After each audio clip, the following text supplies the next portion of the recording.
há pelo menos uns 2 meses aqui, falando comigo, mexendo comigo e me fazendo voltar algumas essências, alguns propósitos, alguns princípios. Amém? Hoje eu quero falar sobre a depravação total do homem e a dependência de um agente externo. É uma palavra complexa, profunda, e eu peço a graça do Senhor para poder dividir isso com vocês. Amém? Vamos orar para que o Senhor nos ilumine? Pai, estamos aqui diante do Senhor e diante da Tua palavra. A Tua palavra é santa, justa e verdadeira. Nós cremos nela. Então nos ilumine para que a gente possa reconhecer o Senhor através das Escrituras, conhecer o Senhor através das Escrituras. Nos ajude nisso, em nome de Jesus. Amém? Amém. Quero começar aqui liberando ou alertando a igreja e todos aqueles que creem em Deus para uma coisa sutil que está acontecendo nesses últimos tempos, em nome da saúde mental. Em nome da saúde mental, as empresas, os estabelecimentos que reúnem pessoas têm falado sobre meditação. Vocês estão sabendo disso? A maioria dos lugares, hoje, em nome da saúde mental, tem falado sobre meditação. Meditação transcendental, Zen, Yang, nananã, nananã, nananã, nananã, nananã. Entre outros muitos que lidam direto com a mente humana. E aí as pessoas começam a falar dos seus problemas, começam a dividir as suas questões. E o fim disso, tem uma mentalidade por trás disso, que é: você é a força que você precisa para chegar lá? Você consegue? Vai! Né? A felicidade está dentro de você, é só você procurar. Já ouviram isso? Outra coisa que está por trás: seja você o próprio autor da sua história. Dentro da meditação está isso. Procura dentro de você que você vai encontrar o seu equilíbrio pessoal. Isso é um perigo. E eu estou alertando a igreja por isso. Eu sei do que eu estou falando. Eu gostaria de falar mais, com mais detalhes, porém, não temos tempo para isso. E eu quero partir do princípio para isso. Amém? Entenderam até aqui o que eu estou querendo dizer? Amém. Em busca dessa felicidade interior, desse eu interior, as pessoas estão se perdendo. Por quê? A Bíblia fala que dentro de nós não há bem algum. É difícil ouvir amém nessas horas, né? Dentro de nós não há nada de bom que a gente possa encontrar lá dentro. Dentro do ser humano não tem nada de bom. Eu vou ler o texto que fala sobre isso. E isso está trazendo depressão. As pessoas ficam procurando dentro de si as coisas e não encontram, e entram em labirintos profundos dentro do seu próprio ser, se enroscam em si mesmo e não caminham. Não só isso, ficam estressadas porque não encontram o que procuram. E isso faz com que as pessoas estejam cada vez mais longe de Deus. E o que mais espanta é que isso está dentro das empresas. Isso está em lugares públicos. Isso está em lugares fechados também, privados, nas empresas, nos centros de negócio.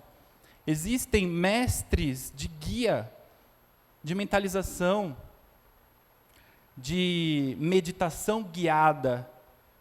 Uma pessoa vai falando com uma voz bem fininha, vai fazendo uma espécie de hipnose, vai te levando para uma busca interior, de um equilíbrio interior. Coisa de mente. Eu vou falar mais sobre isso, mas não hoje, tá bom? Fechei aqui sobre esse assunto.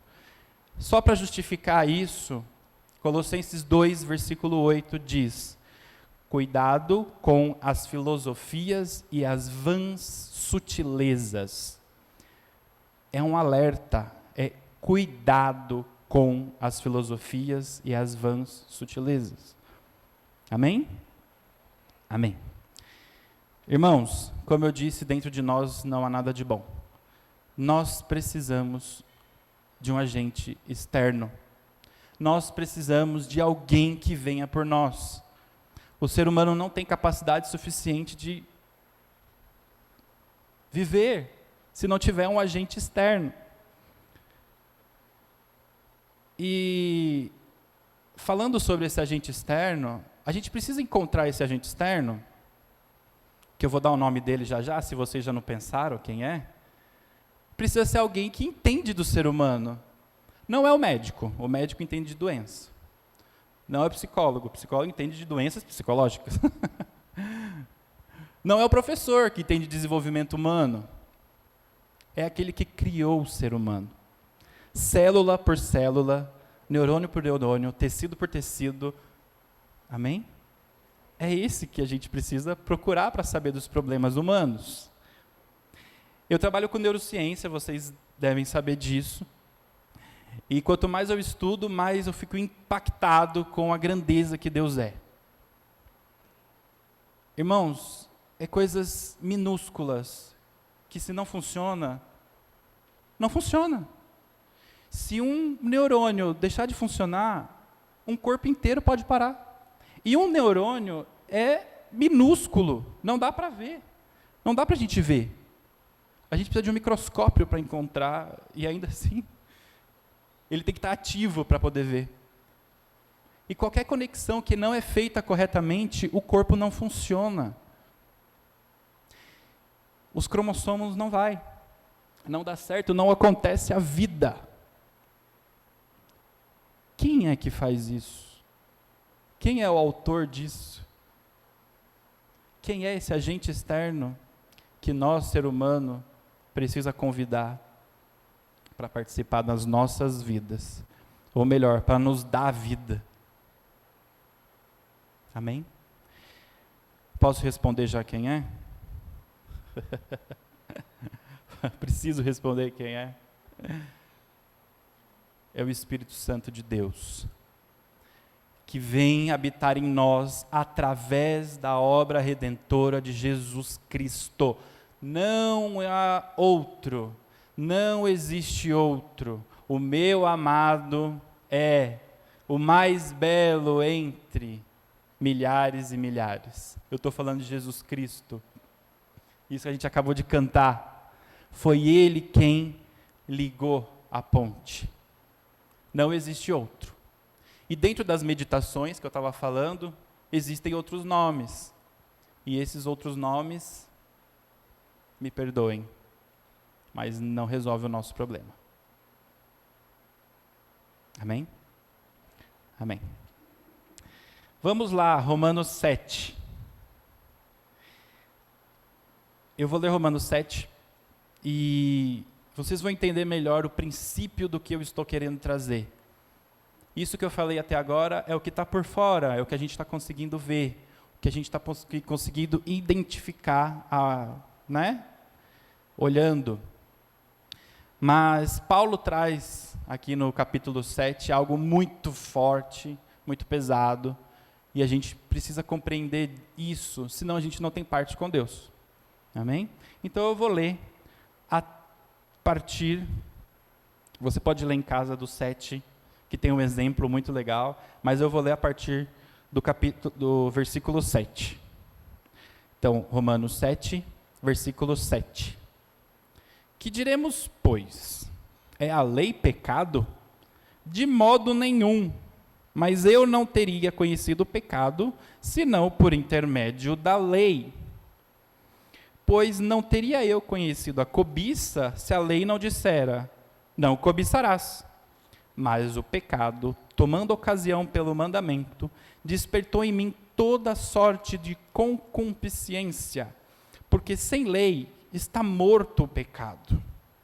Outrora, sem a lei eu vivia, mas, sobrevindo o preceito, reviveu o pecado e eu morri. E o mandamento que me fora para a vida, verifiquei que este mesmo se tornou para a morte, porque o pecado, prevalecendo-se do mandamento, pelo mesmo mandamento, me enganou e me matou. Por conseguinte, a lei é santa, e o mandamento santo e justo e bom. Parei um pouquinho aqui, nós vamos continuar. É comum as pessoas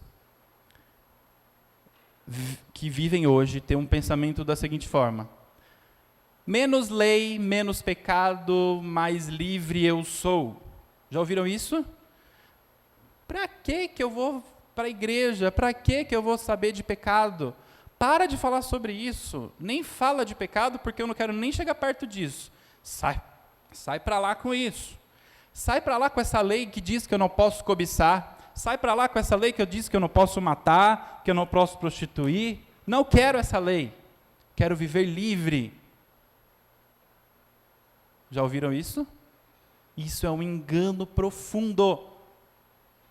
Não é isso que Paulo trouxe aqui. Por isso que a gente tem visto as pessoas contra a Bíblia.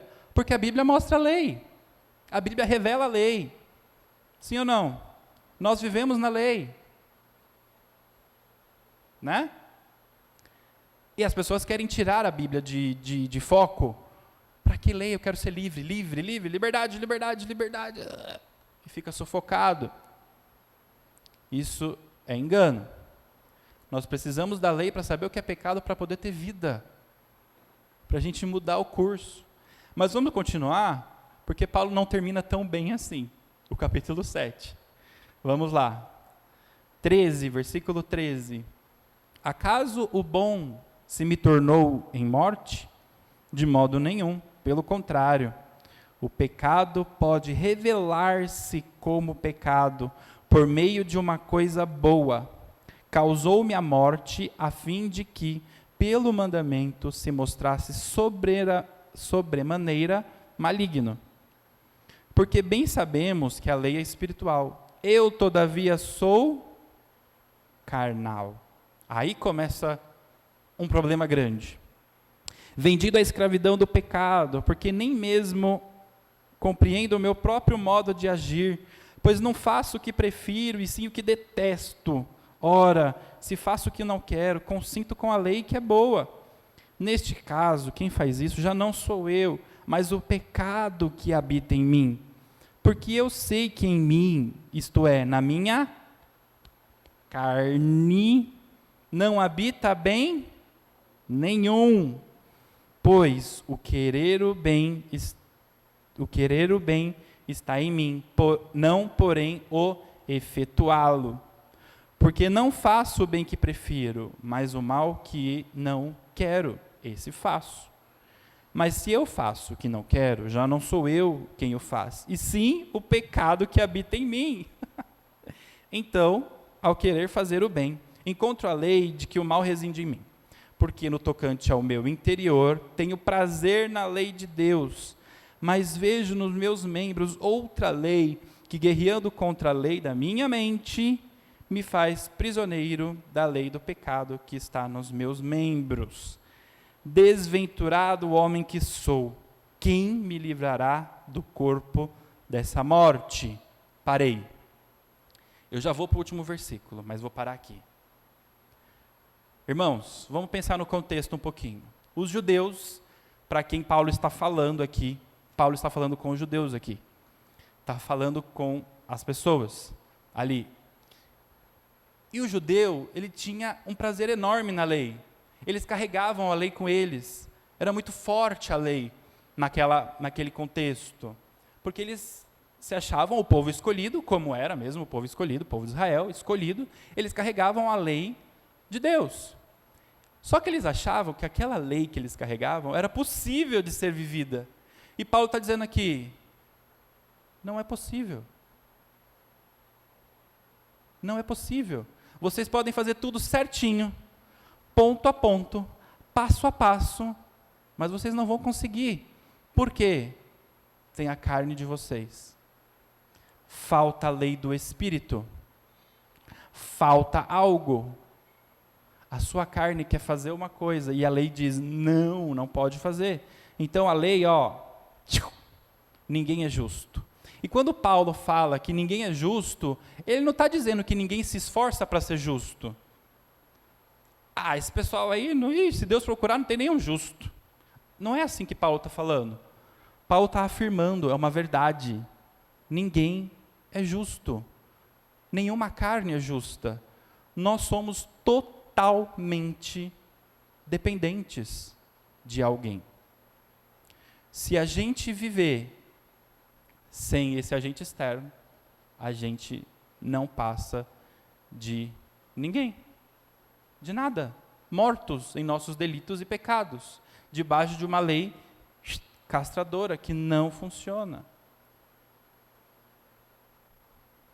Vocês estão me entendendo? Posso continuar? Essa lei que Paulo está dizendo, que é a lei que vem, que a gente precisa olhar para ela e saber que existe pecado, por nós mesmos, pela nossa carnalidade, por causa da nossa carne, a gente não consegue viver.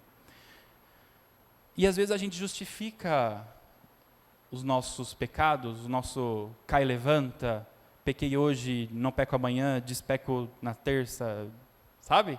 Esse processo de cai e levanta, errei, caramba, volta para trás.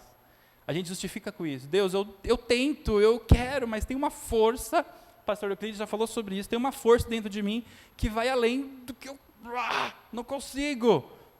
E caio, porque é impossível. Pela força da carne, é impossível. É uma lei brigando contra a lei. Sufoquei vocês por enquanto?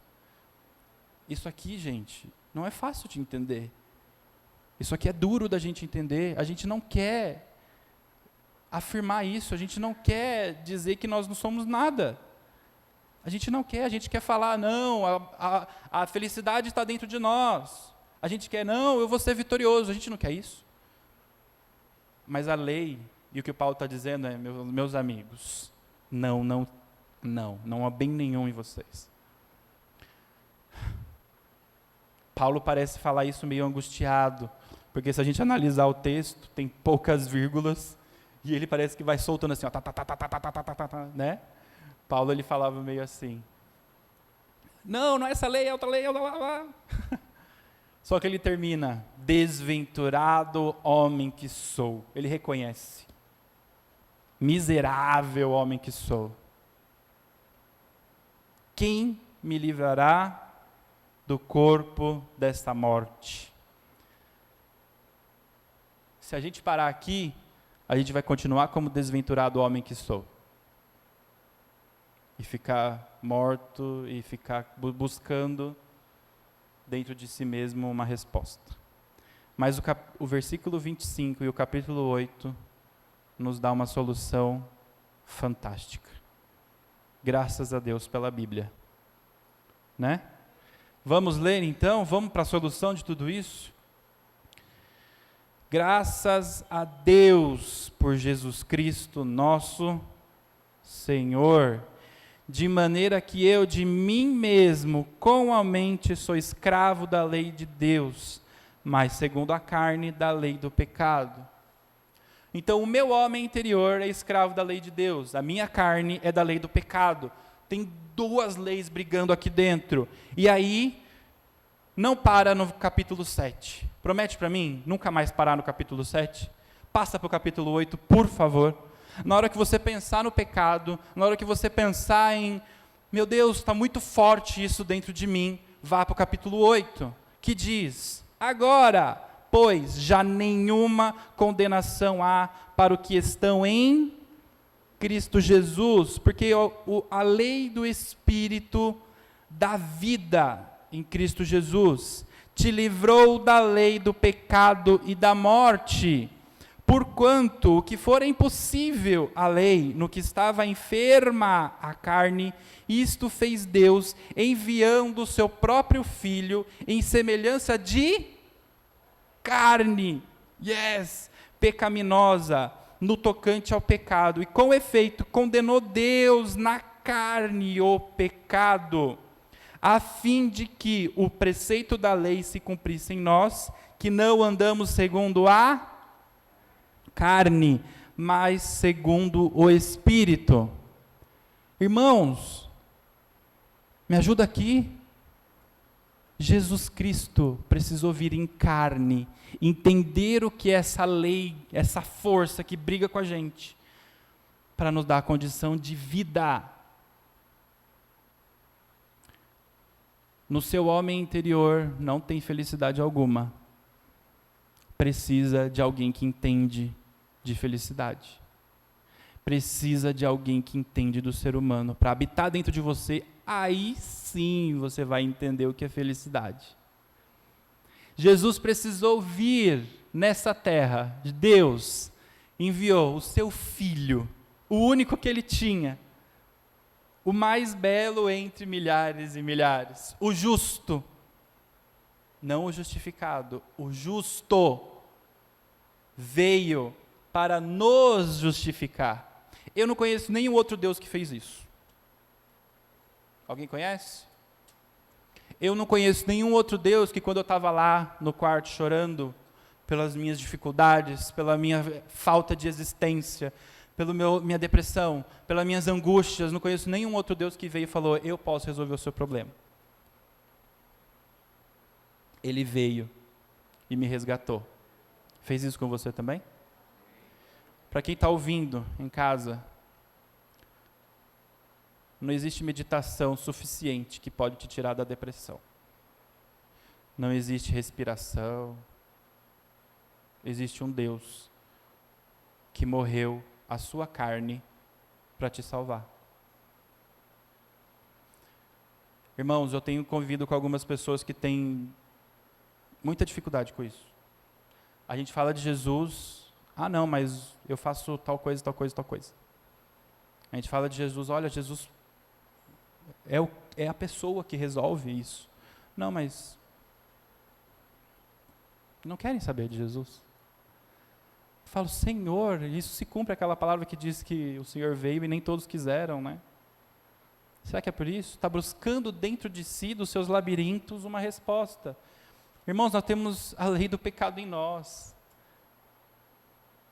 Jesus morreu para essa lei não funcionar mais em nós. Então, quando você tiver com dificuldades em cumprir a lei, embora seja impossível, quando você tiver com dificuldades de viver uma vida cristã, buscando, se aperfeiçoar em Cristo Jesus, vem para o capítulo 8. Eu fiz isso por uns tempos. E eu falava, e daí? Igual está aqui no versículo 15. Havemos de pecar porque não estamos debaixo da lei? Opa, não, desculpa, é aqui. Agora, pois, já nenhuma condenação há para os que estão em Cristo Jesus. Não tem condenação se você está em Cristo Jesus. Se Jesus habita no seu coração, não tem condenação. Amém? Deixa eu ver. E sabe por que a gente fica nisso? Porque a gente acha que a gente consegue cumprir essa lei. A gente acha que um dia a gente chega lá. A gente acha que um dia a gente vai ser perfeitinho. Aí a gente vem na igreja bem bonitinho. Aí a gente chega em casa e chuta o balde. Não é? Irmãos, a lei é perigosa. Ela bate. Perigosa não. Desculpe, não é perigosa não, porque é a palavra, não posso dizer isso. A lei, ela machuca.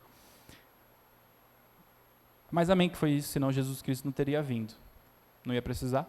Se a gente tivesse capacidade de cumprir toda a lei, Jesus não precisava ter vindo. Mas ainda que fosse possível, não seria o suficiente, porque não teria um elemento muito importante, que é o sangue. O sangue de Jesus é quem purifica dos nossos pecados. Quando Jesus veio e morreu em carne, ele purificou nossos pecados através do sangue.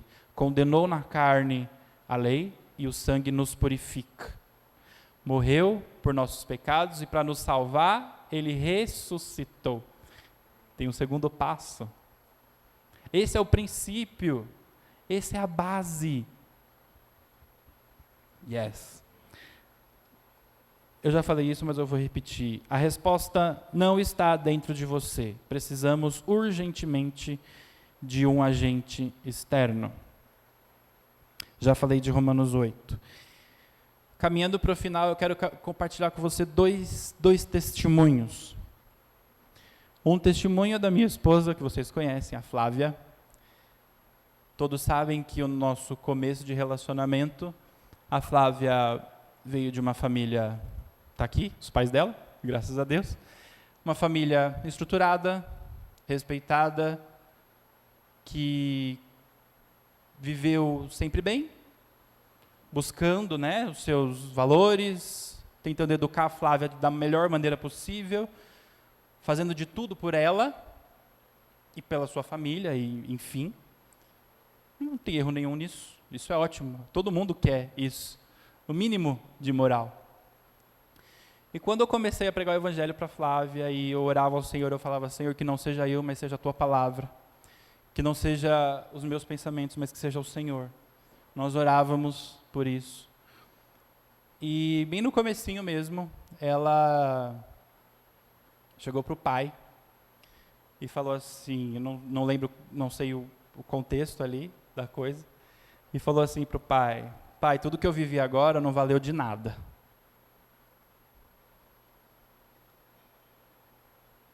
Imaginem o Luciano, que criou a filha toda bonitinha, chega com 18 anos e fala: não valeu de nada.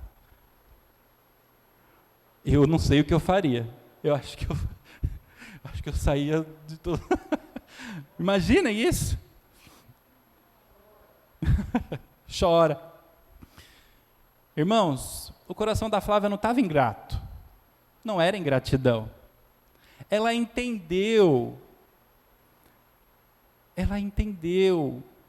que a vida dela sem Jesus não era nada. Por mais bonitinha que ela fosse, por melhor criação que ela tivesse, por ser a melhor filha, por ser a melhor aluna na escola, por ser a que fala inglês fluentemente, não valeu de nada. Estava morta do mesmo jeito. Mas graças a Deus, que pela tua palavra, deu vida para ela. E ela entendeu isso e viveu. A partir do momento que ela falou isso para o pai falou: o quê? Espera aí. Do que ela está falando? Epa. Como assim? E foi querer saber do que ela estava falando. Foi picado. O Espírito Santo trabalhou na vida dele. E ele está aqui. E a esposa está aqui. E outras pessoas vão ser alcançadas também.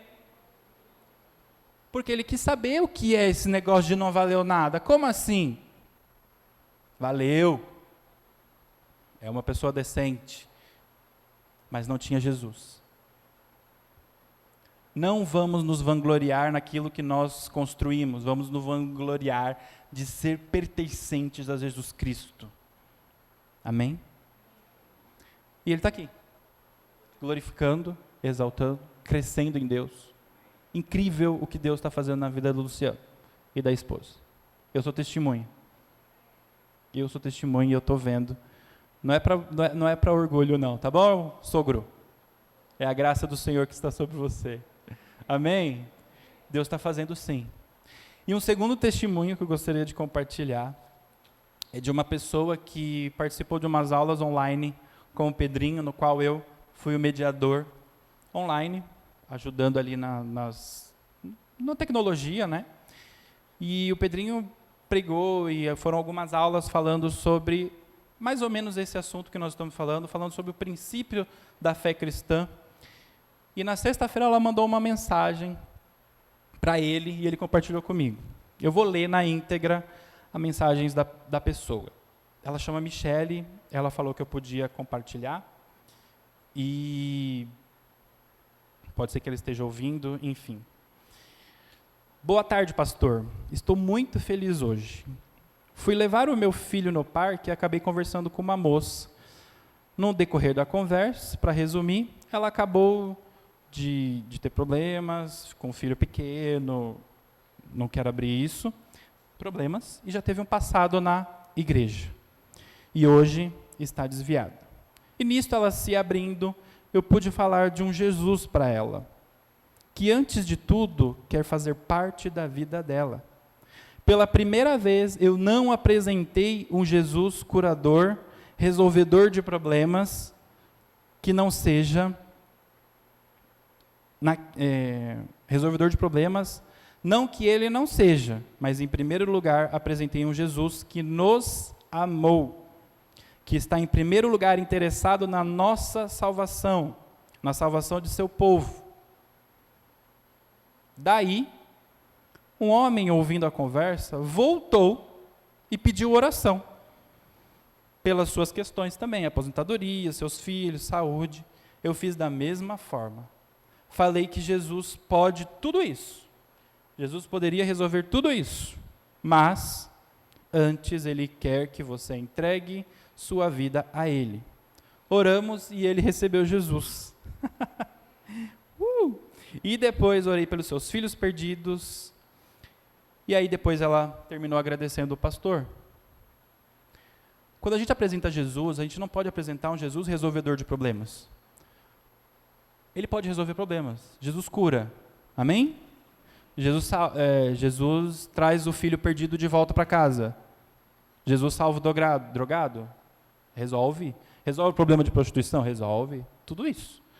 Mas esse não é o primeiro lugar. O primeiro lugar é Jesus habitar no seu coração. Esse é o primeiro lugar. É resolver o problema da lei do pecado que está na carne. Esse é o primeiro esquema. Depois que as outras coisas acontecem. O que vocês acham dessa mudança de mente dessa pessoa? Que trazia as pessoas para a igreja para resolver os problemas dela. Financeiro, conjugal, bababá, bababá.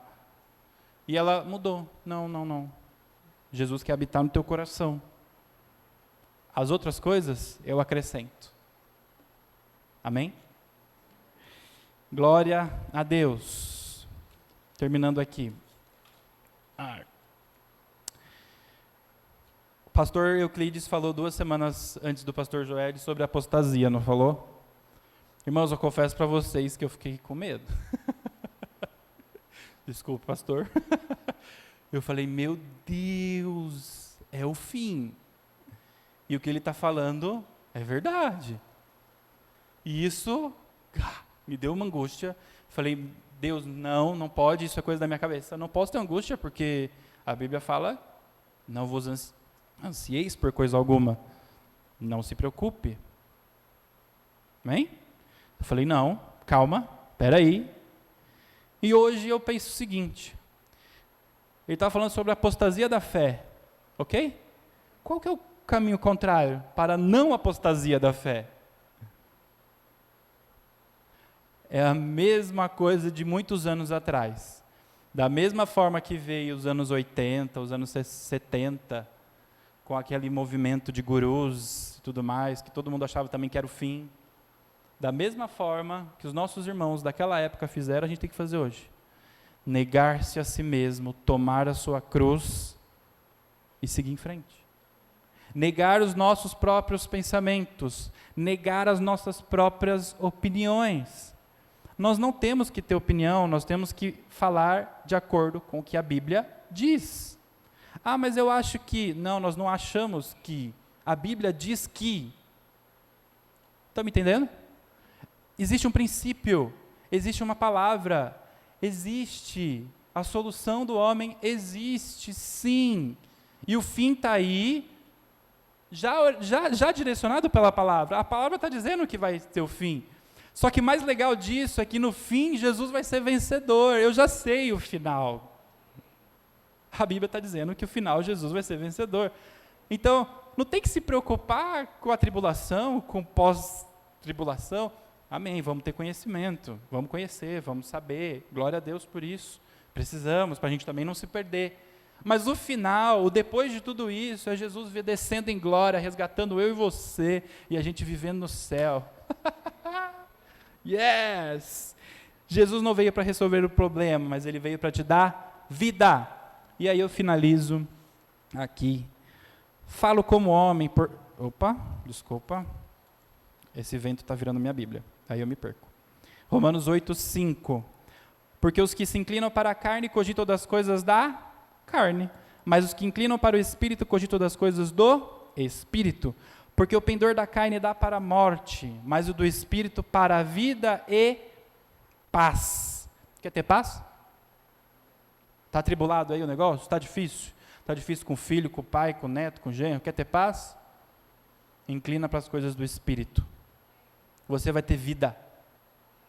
E Jesus falou de vida e vida em abundância. É muita vida, não é pouca não. Ah, tá bom, vou viver bem. Não, é vida em abundância. Vida e paz. Por isso, o pendor da carne é inimizade contra Deus. Pois não está sujeito à lei de Deus, nem mesmo pode estar.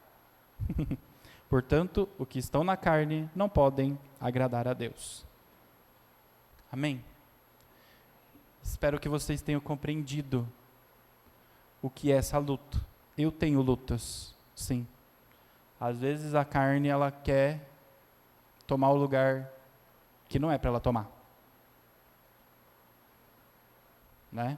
Porque a carne, ela acha que ela consegue cumprir a lei. A lei de Deus não consegue.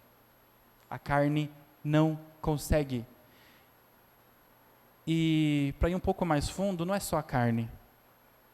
A mente também não. A mentalização, a meditação, que eu falei no começo, também não consegue. A solução é você chamar Jesus para habitar aí dentro. Convida Jesus para habitar no teu coração. Vamos orar. Se você por acaso percebeu que até hoje viveu uma vida superficial, ou uma vida que não entendeu que é impossível cumprir a lei, se arrependa. Muda de rumo, entregue o seu caminho a Jesus. Por mais esforço que você tenha, você não consegue a salvação. Primeiro que não tem sangue. Segundo que você não tem força suficiente para isso. O único que venceu foi Jesus Cristo, e Ele é o mais belo de todos. Pai, em nome de Jesus, venha o Teu reino sobre nós. Encontre lá no mais profundo do nosso coração o Teu lugar. Eu oro, Pai, porque um dia o Senhor me resgatou, me tirou do império das trevas e me colocou no reino do Filho do Seu amor. E hoje eu Te conheço, não só de ouvir falar, mas de contigo andar. O Teu Espírito Santo habita em mim e não tem força nenhuma que eu possa fazer para conseguir isso. Eu quero Te pedir pelos meus irmãos hoje. Habite nos corações deles. Aqueles que não Te conhecem, em nome de Jesus, possam Te conhecer, que eles passem a Te conhecer, em nome de Jesus. Revela Jesus Cristo, o Pai, por favor, revela o motivo do Senhor ter vindo nessa terra, revela quem o Senhor é, em nome de Jesus. Revela isso, por favor, Pai, por favor. Livra as pessoas do eu interior. Livra, tira da frente o nosso próprio eu, para que nós possamos te ver, te conhecer. Em nome de Jesus eu te peço. Amém. Se essa palavra falou com você, procure o grupo de comunhão, que está sendo uma bênção, sim ou não? Manda o seu contato aqui para a gente, tem um link aí na descrição. Aqui eu creio que todos estão participando. Mas a gente quer cuidar de você. A gente quer te ensinar sobre Jesus. Amém? Yes, Sandra, isso aí, Sandra. Glória a Deus, amém. Obrigado, irmãos, Deus abençoe.